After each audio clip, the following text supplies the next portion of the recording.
versículo 26. Depois das 62 semanas, que aqui a gente está falando das 69, né? Será morto o ungido, já não estará. E o povo de um príncipe que há de vir destruirá a cidade e o santuário, e o seu fim será num dilúvio. Até o fim haverá guerra, desolações são determinadas. Ele fará firme aliança com muitos por uma semana. Agora então aparece de novo a última semana profetizada por Daniel. Por uma semana. Na metade da semana fará cessar o sacrifício e a oferta de manjares. Sobre a asa das abominações virá o assolador, até que a destruição, que está determinada, se derrame sobre ele. Então, entre o versículo 26 e o versículo 27, o que a gente percebe aqui? Um vácuo de tempo. Porque ele acabou de dizer que o príncipe que viria iria destruir a cidade e destruir o templo. Depois ele diz o quê? Que o príncipe que haveria de vir faria uma aliança. Na metade do período da aliança, ele iria entrar no templo e fazer cessar os sacrifícios e cometer um ato abominável dentro do templo. Peraí, ele não destruiu o templo? Como que ele vai entrar no templo? Então, o templo precisa ser o quê? Reconstruído. Construído.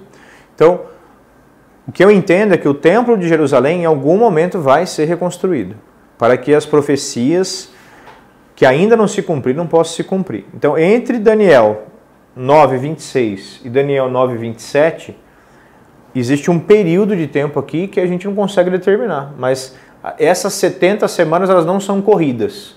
A partir do momento que acaba a 69ª, vai demorar um tempo para começar a última semana profetizada por Daniel. Esses 7 anos, que seriam então a última semana profetizada por Daniel, tá bom?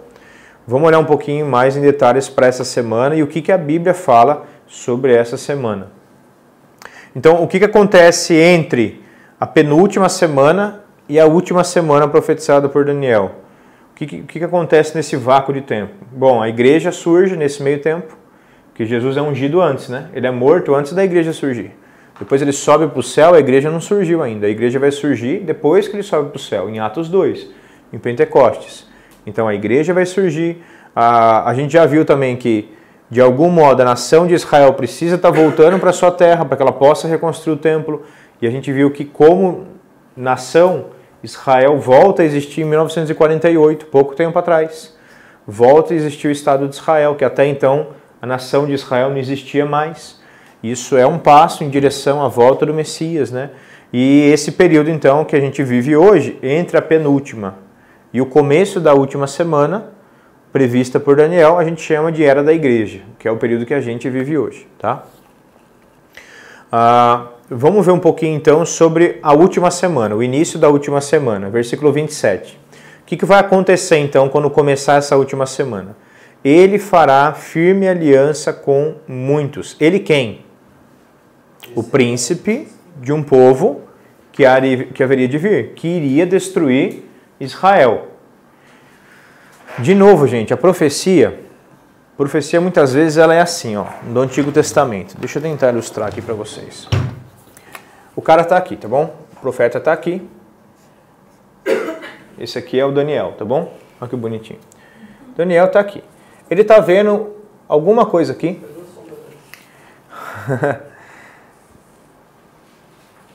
O que ele está vendo aqui, ó, é basicamente isso daqui, tá? Ele vê coisas, ele está vendo coisas. Só que ele não está vendo, por exemplo, que aqui no meio tem um vácuo muito grande, tem um monte de coisa para acontecer. Tem um monte de coisa acontecendo aqui. Ele está vendo aqui alguma coisa que vai acontecer, ele está vendo aqui alguma coisa. Para ele é uma coisa só. Só que quando a gente chega no Novo Testamento, a gente vai vendo que essas coisas elas estão divididas, elas não são tão lineares quanto ele imaginava, elas têm um período de tempo maior para se cumprir, tem algumas coisas no meio, entre uma coisa e outra. Então essa é a dificuldade da interpretação da profecia bíblica. Por isso que a gente não pode olhar só para Daniel e tentar interpretar Daniel a parte do Novo Testamento. A gente precisa do Novo Testamento para compreender completamente o Antigo. Faz sentido? Então tá. Então, o que ele acabou de dizer? Ele disse que o príncipe de um povo que haveria de vir iria destruir a cidade de Jerusalém e destruir o templo. Não é isso? Tá. Quem que destrói a cidade de Jerusalém e destrói o templo em Jerusalém? O príncipe de qual império? De qual reino? Porque isso já aconteceu. Aconteceu no ano 70. A cidade de Jerusalém foi destruída e o templo foi destruído. Qual o império que destrói Jerusalém? Vocês lembram? Isso, o Império Romano. Sempre são os romanos. Foi o Império Romano. Império Romano. Aqui no versículo 27, ele continua falando, ele vai dizer, ele fará firme aliança. Ele quem? O príncipe de um povo que haveria de vir. O que Daniel não previu é que haveria um vácuo de milênios, para que não é a mesma pessoa, é representante da mesma nação, da mesma instituição. Lembra que a gente já conversou bastante sobre essa questão que o próprio Daniel profetizou? Que no fim, antes de Jesus voltar, antes da tribulação começar a acontecer, o império, né, o Império Romano, de algum modo ele vai voltar a existir. As nações que compunham, né, o Império Romano, de algum modo vai voltar a existir. Diferente do que foi no passado, mas mais ou menos com os mesmos povos que faziam parte dele.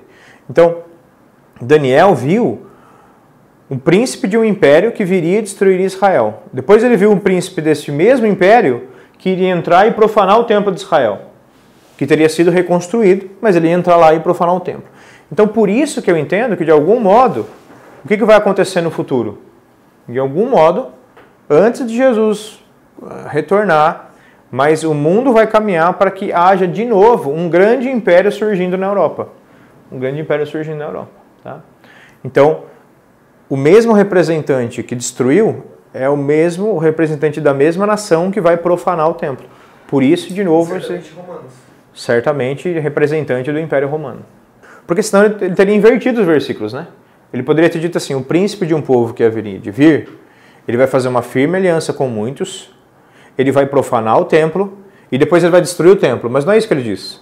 Ele diz, o príncipe de um povo que há de vir vai destruir o templo, vai destruir Jerusalém, depois ele vai fazer uma aliança, aí ele vai entrar no templo, vai profanar o templo. Então assim, cronologicamente não faz sentido, em ordem lógica não faz sentido. O templo já foi destruído, como que ele vai entrar lá e profanar? Ou seja, ele vai ser destruído, e já foi, mas não acabou a profecia aqui. O versículo 27 vem depois do versículo 26. Ou seja, o templo ele precisa ser reconstruído. E o falso Messias ele precisa entrar no templo e profanar o templo. Isso vai acontecer. Entendeu? Então, ele vai fazer uma aliança com muitos. Muitos quem? Participantes do mundo inteiro. Nações de vários cantos do mundo, e a gente já viu isso, vão se filiar ao anticristo, a esse falso Messias, que vai tentar trazer a paz mundial. Não são todas as nações do mundo. A Bíblia não diz todas as nações, ela diz que muitas nações do mundo vão se unir ao anticristo. Okay? Então muitos vão assinar esse acordo de paz mundial, que a gente já discutiu bastante sobre ele, né? Esse tratado de paz mundial. E quanto tempo que vai durar essa aliança aí? Versículo 27. Uma semana. Então, de acordo com a profecia do próprio Daniel, 7 anos. 7 anos, entendeu? Não é 7 dias, mas 7 anos, ok? Então tá. Vamos continuar olhando aqui. Então, o que ele vai fazer aqui olhando só para o versículo 27, com base em tudo que a gente já viu até aqui também, tá? Ele fará firme aliança com muitos por uma semana. Na metade da semana, então, o que ele vai fazer na metade da semana? São quanto tempo? 3 anos e meio. Ok. Na metade da semana, fará cessar o sacrifício e as ofertas de manjares. De novo, de um templo que já não existe mais? Não, o templo voltou a existir aqui. Então, na metade da semana, ele fará cessar as ofertas no templo. Sobre a asa das abominações virá o assolador, até que a destruição que está determinada se derrame sobre ele. Então, o sacrifício já vai ter sido restaurado, mas ele vai fazer com que o sacrifício cesse e ele vai cometer um ato abominável dentro do templo. Abre lá em Mateus comigo, Mateus 24. Olha o versículo 15. Quando, pois, virdes o abominável da desolação, qual que foi a palavra que Daniel usou lá? Mesma palavra, desolação. De que falou o profeta Daniel, no lugar santo, quem lê entenda, então os que estiverem na Judéia fujam para os montes. Quem estiver sob o eirado não desça a tirar da sua casa coisa alguma. Quem estiver no campo não volte. Ai dos que estiverem grávidas Orai para que a vossa fuga não se dê no inverno nem em dia de sábado, porque nesse tempo haverá grande tribulação, como desde o princípio do mundo até agora não tem se havido e jamais haverá novamente. Se não tivessem sido abreviados aqueles dias, ninguém teria sido salvo, mas por causa dos escolhidos, tais dias serão abreviados. Então, ele mesmo, o próprio Senhor Jesus, dá nome para esse período. Grande tribulação. Ele fala de algumas coisas que vão começar a acontecer. Quando vocês ouvirem falar em guerras, em rumores de guerras, isso é o princípio. Quando que começa o fim, então, mesmo? Quando que a coisa vai piorar? Quando virdes o abominável profetizado por Daniel entrando no templo e profanando o lugar santo. Profanando o lugar santo. O que ele vai fazer lá dentro? Aí é especulação. Alguns dizem que o que é profanar o templo? É matar um animal imundo, considerado por Deus imundo, um porco, alguma coisa assim. Outros vão dizer que é ele sentar no templo, falar que ele é o Deus daquele templo, ele construiu uma estátua pagã. Então tem várias possibilidades aí não tem como a gente definir. O fato é que ele vai cometer um ato abominável aos olhos de Deus dentro do templo, que não existe hoje. Tem uma mesquita muçulmana lá no lugar hoje. Então, de algum modo, o templo de Israel, o templo dos judeus, vai voltar para aquele pátio. Como? No Tratado de Paz, eles vão dar metade do pátio para o templo ser construído do lado da mesquita. Vai ter sido destruída a mesquita? Vai ter uma terceira, uma quarta guerra mundial? O templo vai ser destruído? Não dá para saber. É especulação. Entendeu? É especulação. Mas o fato é que o templo vai voltar a ser construído naquele lugar e o anticristo vai profanar o templo. E quando ele profanar o templo, esse é o sinal de Jesus. A igreja já vai ter sido arrebatada. Sinal do quê? Sinal de que agora o caldo vai entornar, agora a coisa vai ficar feia. Quando ele profanar o templo, fujam, porque agora o bicho vai pegar. Porque até aqui ele não deixou a máscara cair. Até aqui ele ainda está tentando buscar o quê? A paz mundial. Quando no meio desse período ele entrar dentro do templo e profanar, a gente sabe que é no meio da semana, porque Daniel disse isso, no meio da semana ele vai profanar o templo. Então depois de uns 3 anos e meio que essa paz mundial estiver sendo estabelecida, esse cara vai cometer um ato que vai ser abominável aos olhos dos judeus. E aí o que vai acontecer com os judeus? Pô, cara, estamos seguindo o cara errado. O Messias de verdade nunca ia fazer isso dentro do templo. O Messias de verdade nunca ia fazer isso dentro do templo. Aí o que vai acontecer então? Os judeus vão começar a se converter para o verdadeiro Messias, aquele que eles mataram na cruz. Entendeu? Então esse ato do anticristo, inclusive, é importante para que caia a ficha dos judeus. Os judeus até hoje esperam um Messias. E eles acham que o Messias vai ser um grande líder político. Talvez, creio eu, que nesse primeiro período da tribulação na Terra, que vão ser esses 3 anos e meio primários aí, que o mundo não vai sofrer, vai ser 3 anos e meio de prosperidade, sim, falsa, mas prosperidade. Nesse primeiro 3 anos e meio, a nação de Israel vai abraçar o anticristo como, pô, é esse aí, cara, esse é o enviado de Deus para a Terra. Só que esse camarada vai deixar a máscara cair quando ele profanar o templo. E aí, pô, todo judeu vai entender, não era ele. O anticristo aparece aí. É. Né? Ele já vai ter aparecido antes, ele vai começar a cada vez se destacar mais mundialmente. Em algum momento ele vai aparecer. Talvez ele se destaque muito mais depois do arrebatamento da igreja, né? Que é o que impede ele de se manifestar hoje. A gente já viu isso, lembra? O que impede o anticristo de surgir hoje? Aquilo que o detém. Nós entendemos que o que detém o surgimento do anticristo é a igreja. Quando a igreja não estiver mais na terra, quem que vai dizer, não, cara, ele é um falso Cristo? Não vai ter ninguém para dizer. Então, ele vai poder se levantar e começar a enganar as pessoas. Entendeu? 2 Tessalonicenses, capítulo 2, versículos 3 e 4. Ninguém de modo nenhum vos engane, porque isso não acontecerá sem que primeiro venha a apostasia e seja revelado o homem da iniquidade, o filho da perdição, o qual se opõe e se levanta a tudo que se chama Deus ou é objeto de culto, a ponto de se assentar no trono do santuário de Deus, ostentando-se como se fosse o próprio Deus. Então eu creio que o ato abominável que ele vai cometer é esse, não é construir um templo, colocar um ídolo pagão, mas é ele mesmo, como diz aqui em Tessalonicenses, essa é a visão de Paulo, né? Paulo entende que o ato abominável é isso. Ele vai entrar no templo, e eu creio que Paulo viu isso em Revelação. Ele vai entrar no templo, ele vai sentar no templo e vai dizer, eu sou o Deus desse templo. Isso para o judeu, não, cara. O Messias nunca ia fazer isso. O Messias ia apontar para o verdadeiro Deus. Nunca ia dizer, me adorem aqui, entendeu? E vocês podem ver que Jesus nunca fez isso, né? Toda vez que alguém queria adorar Jesus, o que ele fazia? Pô, não fala para ninguém que eu te curei. Não fale para ninguém que eu te curei. Vá lá e oferece a sua oferta no templo. Ele fala isso para todo mundo. Vai lá e paga o dízimo no templo. Vai lá e dá oferta no templo. Não é para vocês me adorarem. Vai lá e adora o Pai no templo. E o anticristo vai chegar e vai reivindicar a adoração para si. Né? Então tá, vamos seguir aqui. Como que vai ser o final, então, dessa última semana aqui, profetizado por Daniel? E, gente, Apocalipse capítulo 6 até Apocalipse capítulo 19 está falando dessa profecia de Daniel, da última semana, da 70ª semana. Tudo que está acontecendo em todos esses capítulos está narrando esses 7 anos, o que vai estar acontecendo na Terra durante esses 7 anos, mais especificamente nos 3 últimos anos e meio. Então é muita informação para um período curto de tempo, tá bom? Mas vamos ver o fim. Depois a gente vai começar a ver o meio, tá bom? Tudo que vai acontecer durante a tribulação. Hoje a gente só está vendo a profecia dela. Depois a gente vai destrinchar a tribulação e a grande tribulação, tá bom? Eu só estou mostrando para vocês quem que profetizou isso primeiro. Apocalipse capítulo 19. A gente já viu a primeira parte, que é o casamento de Cristo com a igreja, né? Versículo 9, então escreve, me falou o anjo, bem-aventurado aqueles que são chamados à ceia das bodas do Cordeiro. Lembra?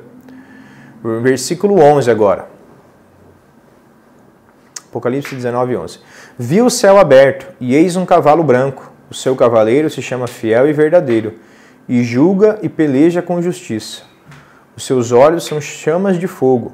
Na sua cabeça há muitos diademas. Tem um nome escrito que ninguém conhece, senão ele mesmo. Está vestido com um manto tinto de sangue, e o seu nome se chama Verbo de Deus. Está falando de quem aqui? Jesus. E seguiam-no os exércitos que há no céu, montando cavalos brancos, com vestiduras de linho finíssimo, branco e impuro, que haviam acabado de ganhar do Pai, versículos antes. Sai da sua boca uma espada afiada, para com ela ferir as nações. Ele mesmo as regerá com cetro de ferro, e pessoalmente pisa o lagar do vinho do furor da ira do Deus Todo-Poderoso. Tem no seu manto e na sua coxa um nome escrito, Rei dos Reis e Senhor dos Senhores. Então viu um anjo posto de pé no sol e clamou em grande voz, falando a todas as aves que voam pelo meio do céu.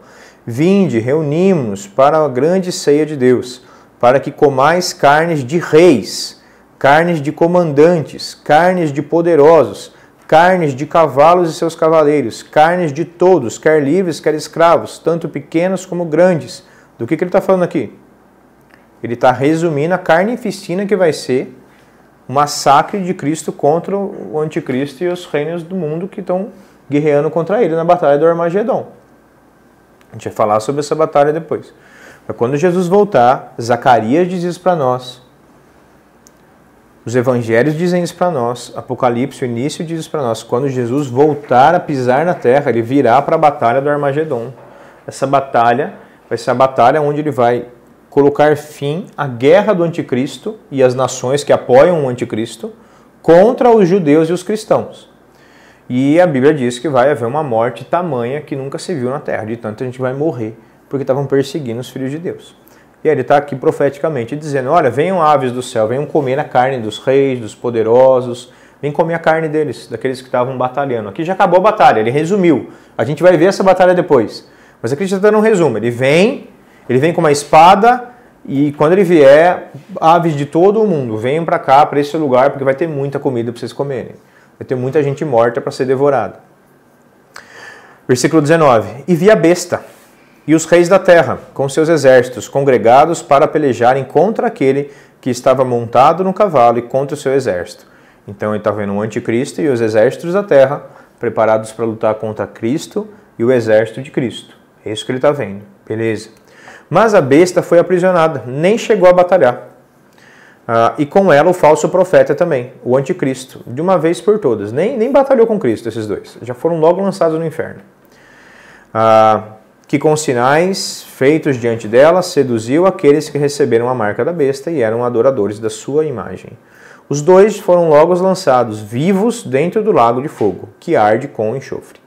Os restantes foram mortos com a espada que saía da boca daquele que estava montado no cavalo, e todas as aves se fartaram com as suas carnes.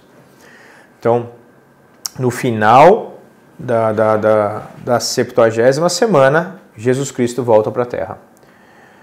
A 70ª semana começa com a assinatura do Tratado de Paz e termina com o quê?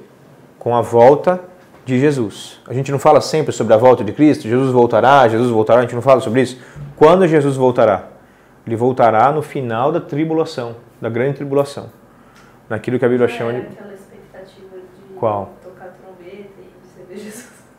Então, Tomara que não seja é que para nós, na verdade, aquilo que vai acontecer do arrebatamento já é meio que como a volta dele, mas não é a volta dele para cá. É o nosso, a Bíblia não chama isso de volta de Cristo, chama o nosso encontro com ele nos ares. Então é como se ele tivesse vindo até a metade do caminho e a gente fosse até a metade do caminho encontrar ele. Seríamos preparados para voltar e reinar com ele sobre a terra. Aí é a volta dele. A volta dele é no final da tribulação. No final da tribulação. Então, quando Jesus voltará? Ele voltará depois que a igreja tiver sido arrebatada, depois de 7 anos de tribulação, aí Jesus voltará. Então, quando a gente diz, Jesus voltará em breve, qual que é o próximo evento escatológico que vai acontecer antes dele voltar? O arrebatamento. Bom, arrebatamento, ok?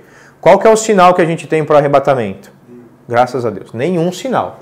Não tem sinal para o arrebatamento. Sabe quando a gente canta aquela música? Os sinais da sua vinda mais se mostram cada vez? Não é para a volta dele agora. Porque para o arrebatamento ele diz que ele virá como um ladrão da noite. O ladrão não avisa o dia que vem. Ele vai arrebatar a igreja sem aviso prévio. Agora, quando ele voltará, aí dá para você saber. Aí os sinais da vinda dele vai ser muito claro. Porque a tribulação vai ter milhares de sinais dizendo, olha, falta na verdade 3 anos e 2 meses para ele voltar. Agora falta 1 ano e meio para ele voltar. Então, quando que começa a tribulação? Daniel, capítulo 9, versículo 27. Quando o tratado de paz... Não é no arrebatamento. Não é no arrebatamento. A tribulação não começa... Porque assim, quando que o tratado de paz vai ser assinado? Talvez depois de 2, 3 anos do arrebatamento. O mundo vai entrar em colapso para querer se unir, entendeu? Pode ser que seja no dia seguinte, pode ser que demore. A questão é que a visão profética da tribulação, ela começa quando o tratado de paz... Assim como começou a primeira semana, no dia que o tratado, liberando o povo para voltar para Jerusalém, foi literal, também vai ser. A gente já sabe quando foi a primeira, a gente não sabe quando vai começar a última. Mas no dia que o tratado de paz mundial for assinado pelo anticristo, ali você pode contar 7 anos. 7 anos de tribulação. 3 anos e meio de tribulação, leve, e 3 anos e meio de grande tribulação, como nunca se viu sobre a terra. Essas são as palavras do próprio Senhor Jesus, que a gente acabou de ver lá em Mateus 24. E no final, como que acaba essa última semana profetizada por Daniel? Com o fim do mundo? Não. Acaba com Jesus voltando sobre a terra. Voltando sobre a terra. E aí depois vai ter mais coisas que vão acontecer, que a gente vai ver. Tá bom? Então, depois que Jesus voltar, quando Jesus voltar, a grande tribulação chega ao seu fim. E aí começa aquilo que a Bíblia chama, Apocalipse capítulo 20, e Apocalipse só vai acabar no capítulo 22, então tem mais coisa para acontecer. Apocalipse capítulo 20, aquilo que Apocalipse chama de milênio. Os 1000 anos onde Jesus vai reinar sobre a terra, junto com a sua igreja, que agora voltou, e vai reinar um mundo totalmente diferente, como a gente nunca viu, nunca imaginou. Um mundo sem realmente corrupção no governo, né? Um mundo onde toda a assistência necessária para qualquer ser humano vai ser igual, né? Não vai ter mais desigualdade social, mas vai ter pecado, ainda assim, porque o pecado está onde? Está no coração. O pecado não está na circunstância, o pecado está no coração. Então ainda assim haverá pecado, né? Mas depois desses 1000 anos, aí vem Apocalipse 22, sobre o novo céu e a nova terra, quando realmente Deus vai começar aquilo que a gente chama de eternidade. Então quando a gente fala assim, um dia estaremos com o Senhor para sempre, no novo céu, nova terra, cara, vai demorar muito para isso acontecer, tá bom? Não vai ser amanhã. Se a gente morrer hoje, não vai ser amanhã que a gente vai estar para sempre na eternidade. A gente já vai para o céu, mas não é o fim das promessas de Deus. Tem muitas promessas ainda de Deus para se cumprir, tá bom?